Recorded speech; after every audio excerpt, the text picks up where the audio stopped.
Welcome to the Pro Series Tuesdays tip. I have been asked about split reins versus single reins. I always run, obviously, in single reins, but I do my training in my split reins. I do want my colts to know the difference from training versus competing. And this is where I feel like I draw the line and I start making my changes for my horse to be able to know what the difference is. So when I'm doing my training in split reins, I try to just be consistent with what I'm doing and asking my horses and all my cues to communicate with my horse through the week the same as what I expect and want them to do during a run. So general rule of thumb for me, I like to have my hands low and in this box in front of my horn. I don't like to get much higher than this and no more wider than this, but I try to just train in this lower area.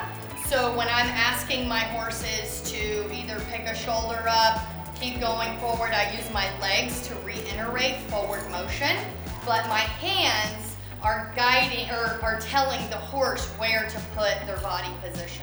So I just try to keep everything consistent from what I do at home to what I do at the barrel race. So when I go to have my single reins on when I am running barrels, I try to do the exact same thing as I train at home. When I'm going into the barrel, I do the same thing. One hand, I try to keep everything simple and the communication the same. So I'm always focused on what I am asking my horse to do. Is it the same thing as I do when I run as when I'm doing my slow work at home? A lot of times we train and do well at home, and then people get to the barrel race and they're like, my horse just didn't even do what it does at home.